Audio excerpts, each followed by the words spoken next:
Okay, like I was just saying, we are going to the Erechtheum. Erechtheus comes from the name of a king of Athens. And we're not going to spend too much time on this building. I'm just going to point out a couple things of interest. There is a little room there that had an olive wood statue of Athena. And you remember that they chose Athena because she presented Athens with the olive tree. So that is why the statue would have been made out of olive wood.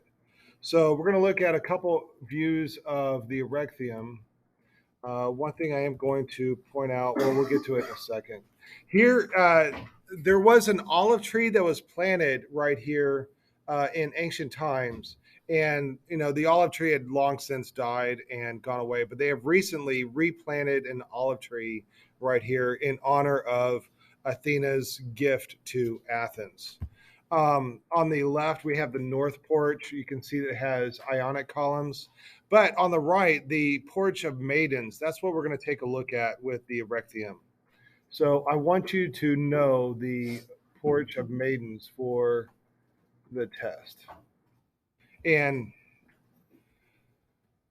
these columns that make up the Porch of Maidens right here are all in the shape of women. And as we saw from the treasury that we looked at Delphi, it had these columns that were shaped like women, and those were called caryatids. I've seen caryatid spelled with a K. I've seen caryatid spelled with a C. So it looks like you can spell it either way. But basically, a caryatid is a column in the shape of a woman.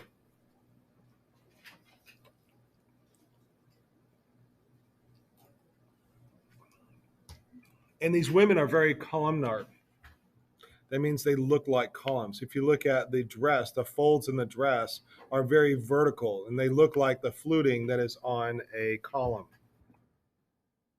We can look at it a little bit more closely. And if we get real close, we can see that there's been a lot of damage to these sculptures. And what they did is they took the original sculptures out from the porch and put it in a museum where it's climate controlled, and they put in place exact copies of them made out of concrete. And of course, they would have been polychromed. So the originals, like I said, are inside of the museum. There's a museum at the base of the Parthenon that has this stuff in it. And I'm giving you some pictures from different points of view so you can, even from the back, uh, so you can see sculptures in the round. But that's pretty much it for the Erechtheum. I want to spend more time with this little temple down near the entrance called the Temple of Athena Nike.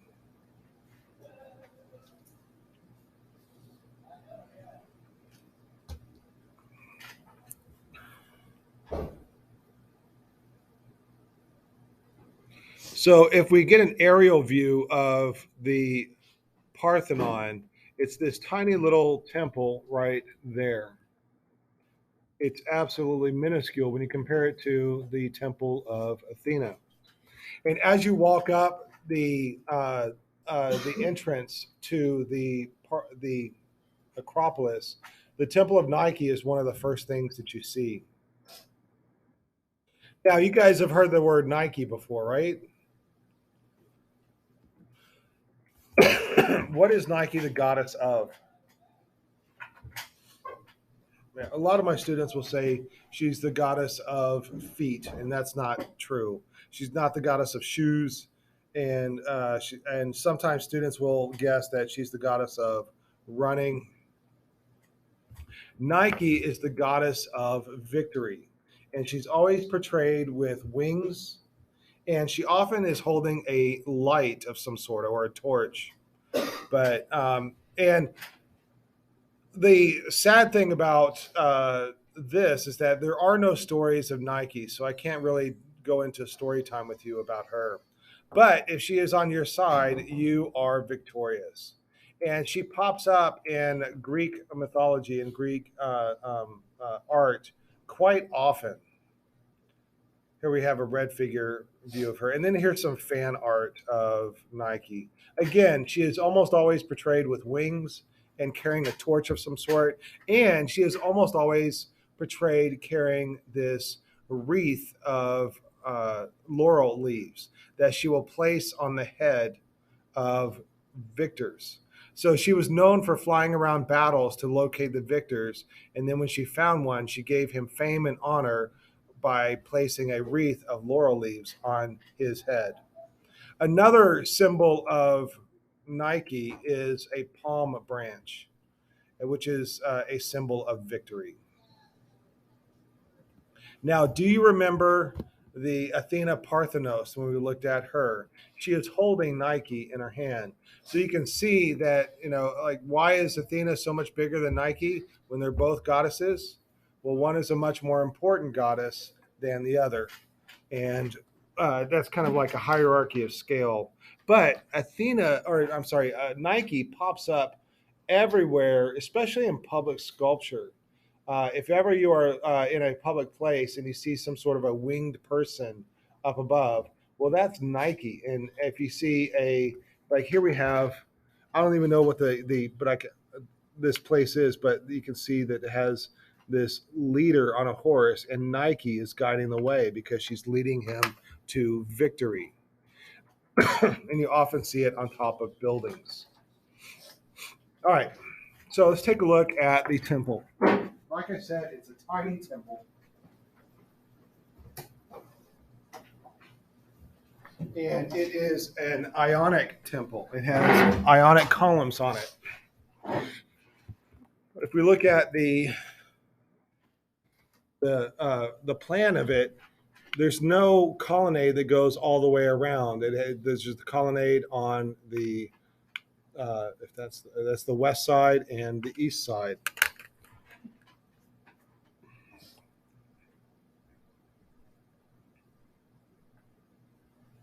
There's no metopes or triglyphs, which is also an ionic style. And people would pass by this temple on the way up the Propylaea.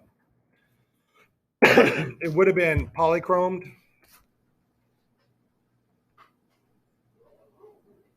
and the pediments are held sculptures of battle scenes.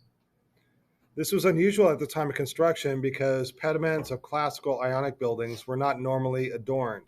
So, a true Ionic pediment would have no sculptures in them. The south, west, and north sides of the frieze showed three separate battle scenes. Two of these scenes on the south and west side almost certainly refer to specific historical encounters. The south side depicts a conflict between the Athenians and the Persians, and the scene almost certainly reflects the Battle of Marathon, which I'll talk about in a minute. The west side shows a battle between the Greeks. Most scholars believe that this scene is a representation of some contemporary or near contemporary 5th century conflict. And then on top of the roof is an image of Nike holding up the wreath. Again, it would have been polychromed. The west pediment is Amazonomachy. The east pediment is Gigantomachy. The east frieze depicts the gathering of gods around Zeus. And some researchers think that it's Athena's birth, but others think it's the weighing of souls of Achilles and Memnon. And the north frieze is the war between Athens and Argos, and the west frieze is between the Athenians and the Spartans. All right, and so we're looking at the frieze sculptures here. All right, and so the south frieze shows the Battle of Marathon. So I bet you're wondering what happened at the Battle of Marathon. Well, I'll tell you. I told you about the conflict between the Persian Empire and Greece because they're next door neighbors. So, whoops. The Greeks have burned down one of the cities in Turkey over here, on the very edge of the Persian Empire. And so, to get revenge, the Persians attack, and they send a massive naval fleet, and they burn down one of Greek cities, Eretria, right here, and their main goal right here is Athens. So they sail from Eretria and they park right here by Marathon, and they're going to unload all their troops, and the troops are going to march on to Athens. To sail around here, they would lose time, and also there's not enough time. There's not enough space for a battle here. So this is the optimal route to go across land here. Well, they land at Marathon, and from Athens, the Athenian army comes out and goes to meet the Persians at Marathon, 26 miles away. All right, back in Athens, only the women and children and old people remain. And if the Greeks lose to the Persians, then that means that the Persians will enslave the women, the children, and the old, and probably kill the old people. And so they are all instructed to commit suicide rather than submit to the Persians if the Persians win, because all the men are away at battle, and if they are defeated, then that means they're all dead. There'll be nobody there to defend the women and children. So the Athenian army goes to meet the Persians. The Persians land their army right here, and you can see up here. This is the Greek army, and this is the Persian army. Which one of these looks bigger? The Persians outnumber the Greeks like 10 to 1. They're vastly outnumbered. So after a while, the Greeks begin their advance. Now, notice how they are wider on, they have much more troops on the outer flanks, and then the inner area is very, very thin of troops, and their best troops are on the outsides. And this is to stop a cavalry advance. But at this particular time, the Persians' cavalry is away for some reason.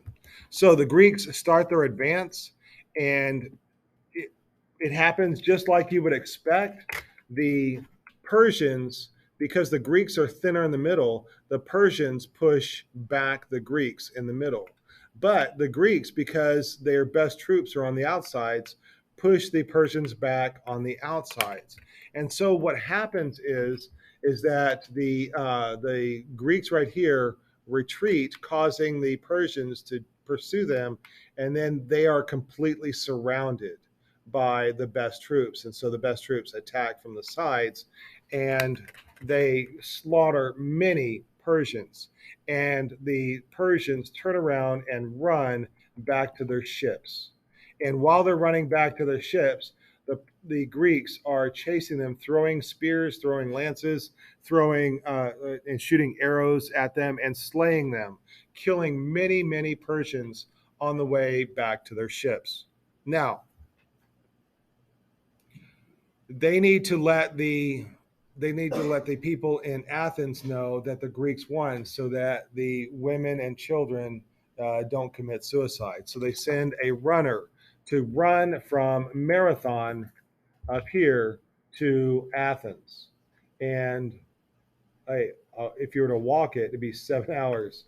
But he ran the whole way, and then at the same time, the Persian fleet decides they're going to attack Athens over on the from the sea, because the Greek army is still over here.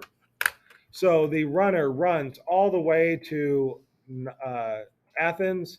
He delivers his message and he says Nike, which means victory, and then he dies from running 26 miles. The Persians sail around, and it's a race back to Athens. So the Persians are trying to get to Athens before the army gets there. The army is trying to get to Athens before the Persians get there.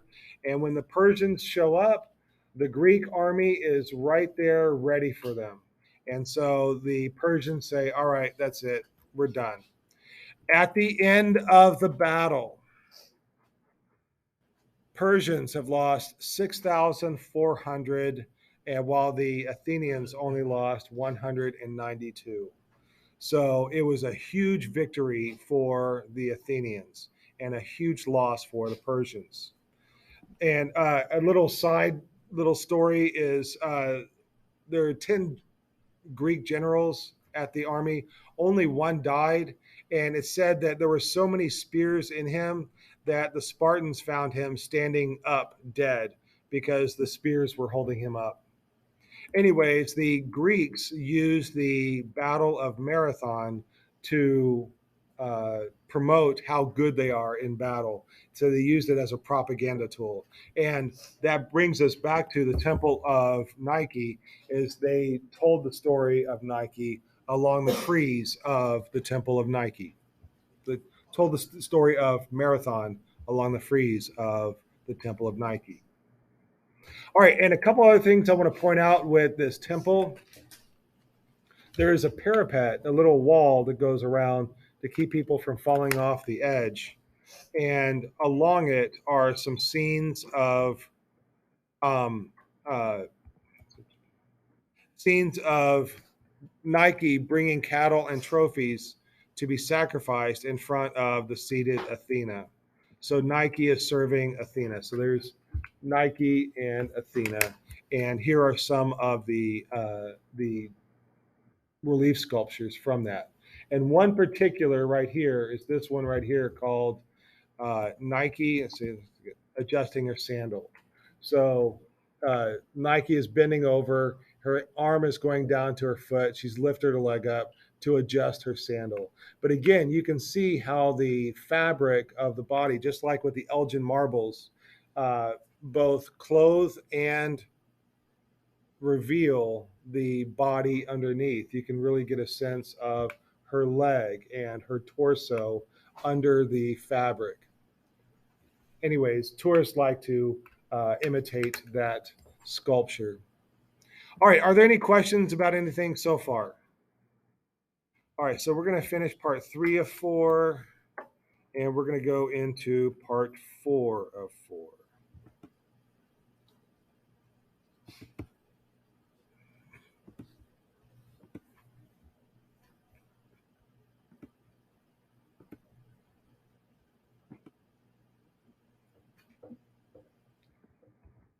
All right, so much art history, never enough time to cover it all. So let's go run through the art museum. We are still in chapter 5. And now we're going to go into the high classical period.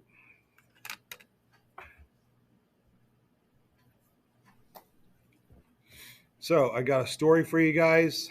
And this story is about hubris and some god threw a hissy fit because some human was better than them. Uh, Leto is the goddess of modesty. She has 2 children, Apollo and Artemis. And and then we have Niobe. And Niobe is immortal. And she says, I am a better mother because I have 14 children and Leto only has 2 children. Like, how can you say that? How do you say that even to especially to a god? Like, so that's going to really make the gods angry. And especially it makes Leto angry. So you know what she does? Leto tells her 2 children, Apollo and Artemis, to kill all the children of Niobe. So here's Apollo, here's Artemis with bows and arrows, shooting arrows into all the children of Niobe. And here is Niobe witnessing it all and having a terrible time of it. So Niobe, her children have all been killed in front of her. She is totally distressed. She goes to Mount Syphilis. That's not syphilis. Syphilis is a mountain. Syphilis is a disease. And we'll talk about that when we get into Impressionism and Post-Impressionism. She pleads to the gods to stop her pain, and Zeus takes pity on her and turns her into a rock. So this is the stone of, I don't have it here, but her feelings become stone. And so you can see that it's shaped like a woman, like has the woman's profile up here and her hair. Now, your science teacher is going to try to tell you that the shape of rocks is from uh, uh, um, not evolution, erosion. Thank you, and tectonics and all that, but that's not true. That's a filthy lie. All right. So I told you that story to show you this vase right here, Artemis and Apollo slaying the children of Niobe. On the vase, we can see Artemis with a bow and arrow. By the way, do you know what Artemis is the goddess of? The hunt, right? She loves hunting. So here she is hunting people. Here is Apollo right here with his bow and arrow. And then here's a whole bunch of people shot up with bows and arrows. Now, and by the way, is this red figure or black figure? It's red figure. I want to point out this figure right here. This is the first time in art history that we have a 3/4 view of a face. Look at that face right there. I know it's a bit blurry because I zoomed in, but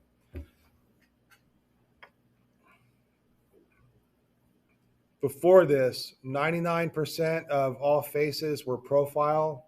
There's like 1% that was a frontal view. Never before have we had a 3/4 view of a face. All right, we are moving on to the late classical sculpture. That was the only painting, yes. I did the big title just for one painting, and it was a vase. Yes, I fooled you guys. You thought it was going to be something amazing.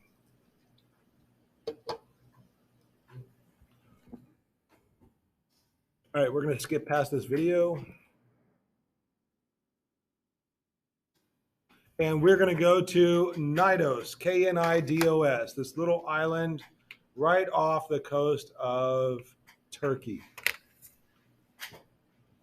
And that is where we find this sculpture right here, Aphrodite of Knidos. All right, it depicts Aphrodite about to take a bath. What is new about late classical sculpture is that gods and goddesses begin to act like people. So Aphrodite is now engaging in an everyday activity, which is taking a bath. And here's a nice quote that I found in my research. The Greek gods stepped off of their pedestals of the 5th century and entered the 4th century world of the human experience. So, like I said, the gods are beginning to act like people and do people things.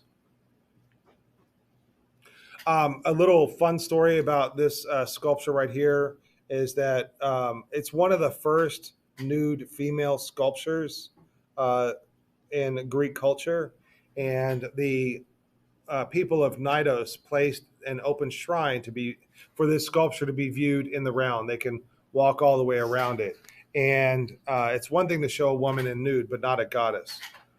And this is the beginning of the Greek nude females.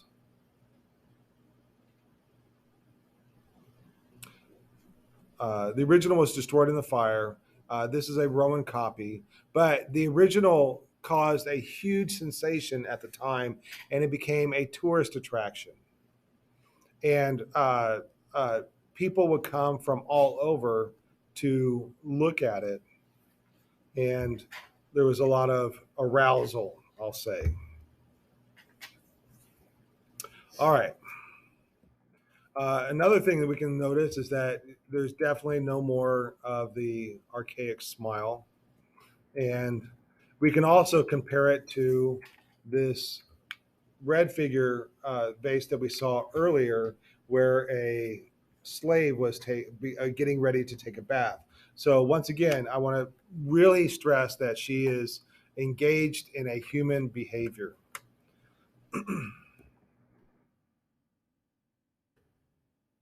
And there are hundreds of copies of this sculpture that are Roman, and only 50 survive to today.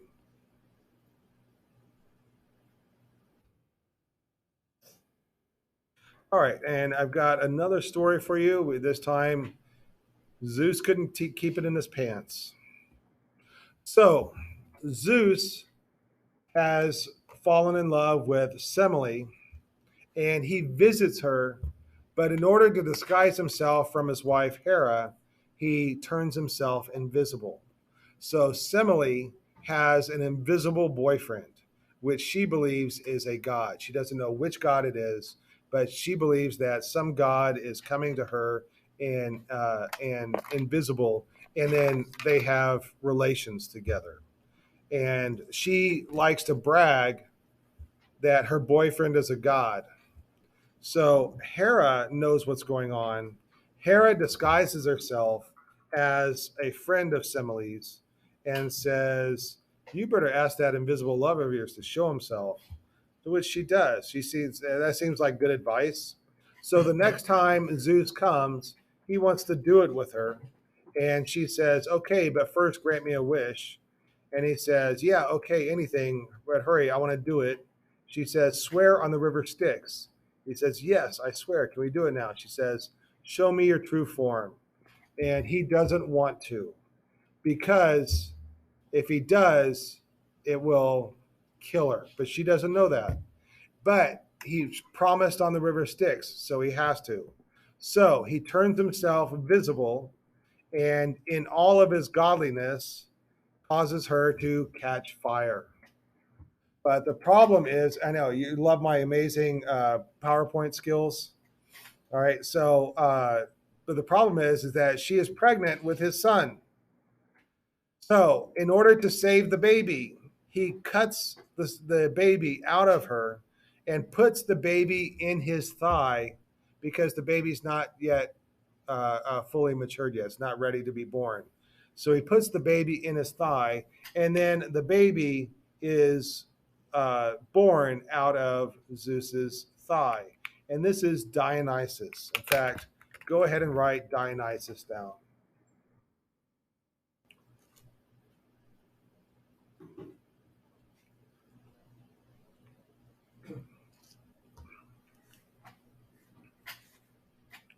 Now, Dionysus is proof that he had that Dionysus is proof of his affair. He doesn't want his wife slash sister uh, uh, discovering Dionysus, so he gives Dionysus to Hermes, and Hermes gives it to the water nymphs to raise.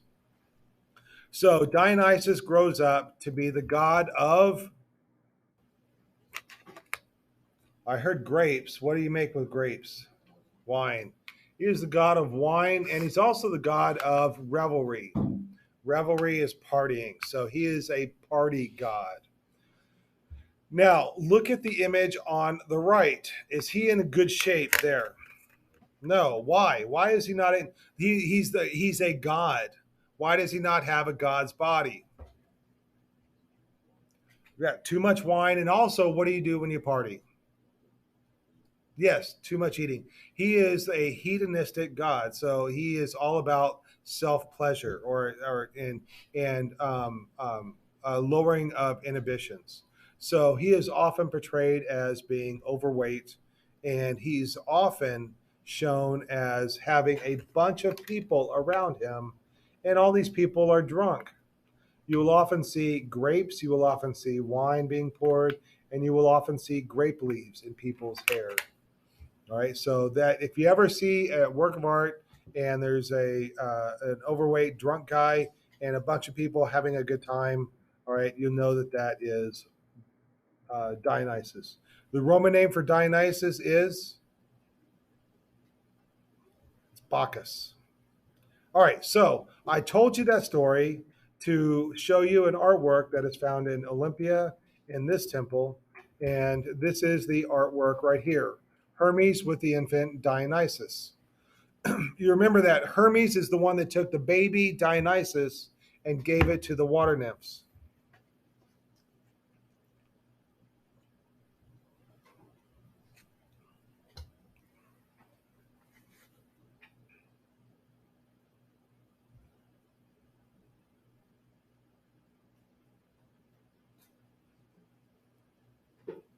So this sculpture was buried in the Temple of Hera, and it was discovered in 1877.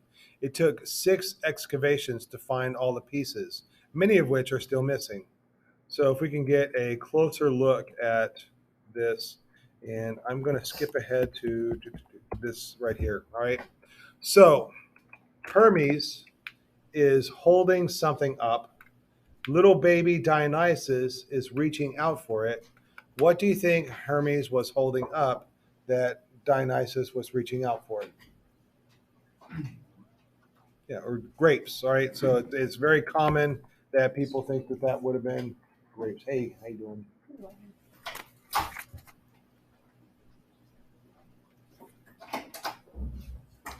Amelia and Lauren.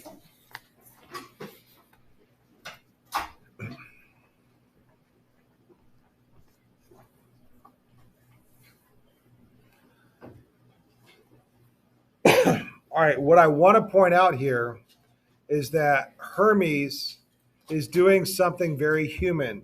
He is engaging with a baby. He is teasing a baby. And that's a very human thing to do. So, once again, in the late classical period, the gods are behaving like people. Hermes has taken Dionysus to Paphos and he stopped to take a rest. He leans on a tree and teases Dionysus with some grapes.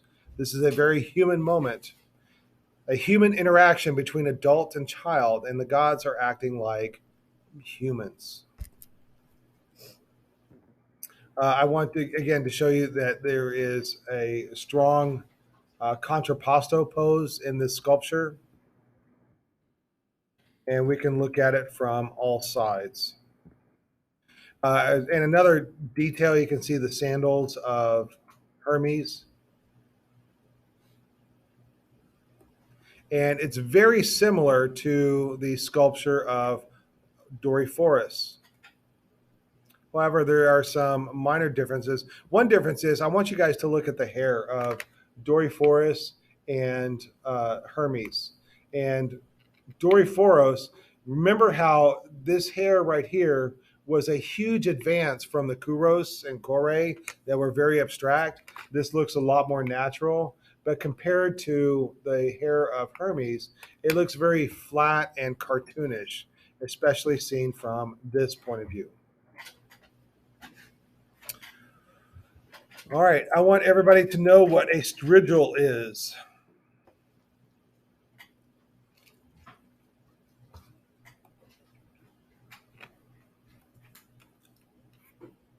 This right here is a jar and it would have held oil in it. This right here, the strigil, is a scraper. And what athletes would do, what people would do, is they would cover their body in oil and then scrape it off with the scraper. And this image of an athlete or a person scraping their body pops up a lot in Greek art. So we think it was a popular or like a regular thing to do. And this one right here, he is using a scraper to scrape the oil off of his body. So one of the interesting things about this sculpture is that his arm is extended and it breaks out of the box of the block of stone.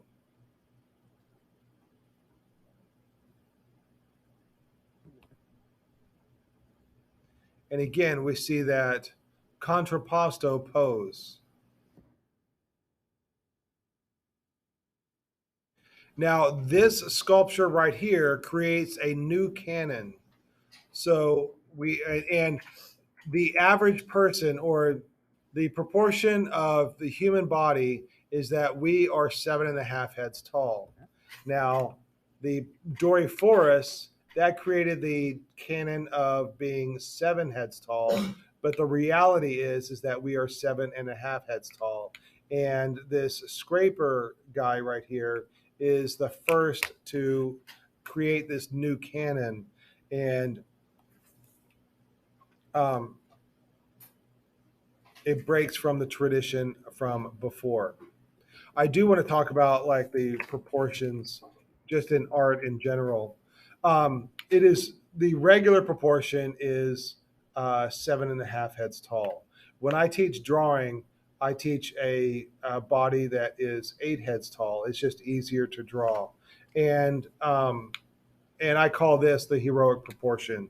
But in art and in art history, the 7.5 heads tall is the heroic proportion.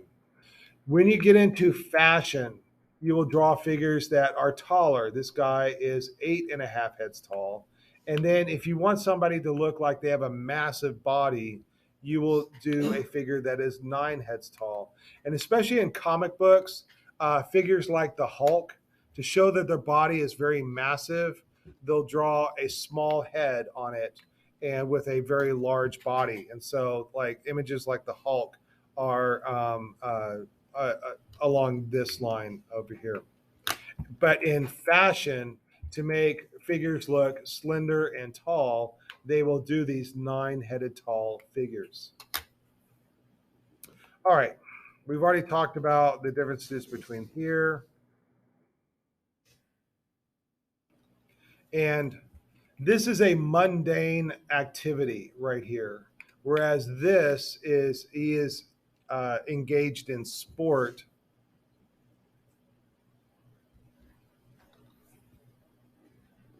and it's a lot more active. Again, notice the contrapposto pose. And the contrapposto pose dominates in sculpture from here on out. All right, our next work of art is the Weary Heracles.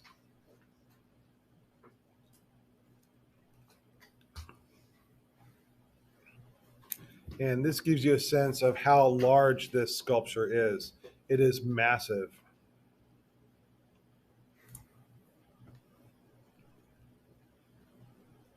Now, it says Weary Heracles. By the way, how do you know it's Heracles? Right. He's the lion skin is right here. So he's leaning on a tree and he has draped the lion skin over a tree that which he leans on. And you can see it from behind here. Now, why is he weary? Why is he so tired? What did he do to make himself so tired?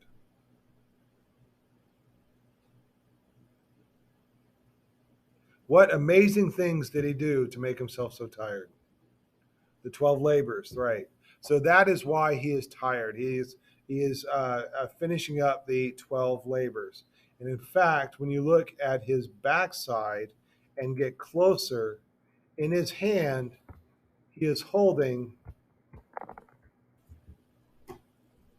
3 apples, 3 golden apples. So do you remember from the story that Atlas gave him the golden apples of Hesperides? Once again, I want to point out the contrapposto of this sculpture. All right, and another thing I want to point out of the weariness, Heracles is basically a god, but to show this weariness, to show tiredness, is a human trait. And once again, I'm trying to get across to you guys is that in this late classical period, the figures are beginning to act like people. So God's getting tired. Hermes took a rest and leaned on the tree to tease Dionysus. That was a human thing. Aphrodite was taking a bath. That was a human thing. Heracles is tired and leans against the tree. That is a human thing. Okay, we're going to jump into the architecture now.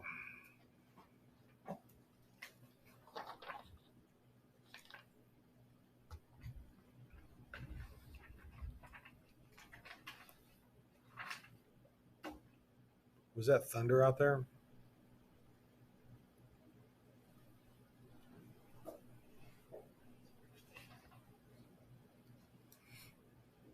Are we ready to move on? And we're also getting into the Hellenistic period.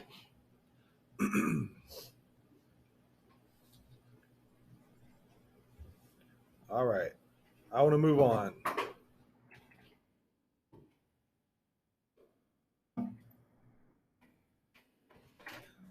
No. We're going to go back.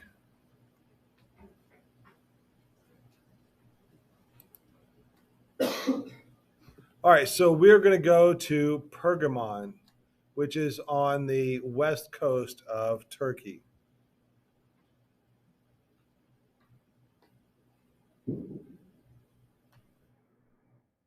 And on Pergamon, on their Acropolis of Pergamon, there is this altar of Zeus. And here's a model of what it would have looked like. It looks very different than a temple, but there would have been stairs up here and sculptures and colonnades around here. But what we're going to focus on is the frieze that is all the way around, and it goes around here and all the way around the building. And of course, it would have been polychrome. This is what the altar looks like nowadays at the location, but they moved it from Pergamon to Germany. So in the Pergamon Museum in Berlin, we have the altar of Zeus.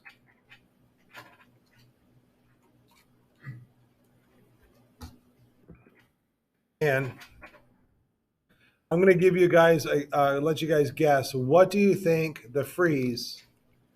What do you think the story of the frieze is? Say it louder. What? Gigantomachy, is that right? Oh, yeah. Yes. Oh, Titanomachy. Yeah, because we haven't done that story yet. Yeah. It's the Gigantomachy. All right. Couple things I want to point out. We got some seahorses right here. And I do believe this is a computer generated copy of the, but I do want to point out this right here. This is probably the most famous image from the whole frieze. And Athena, the city goddess of Pergamon, breaks the giant Alcyone's contact to the earth, from which the mother. Is it time? It's time. We will come back to this tomorrow.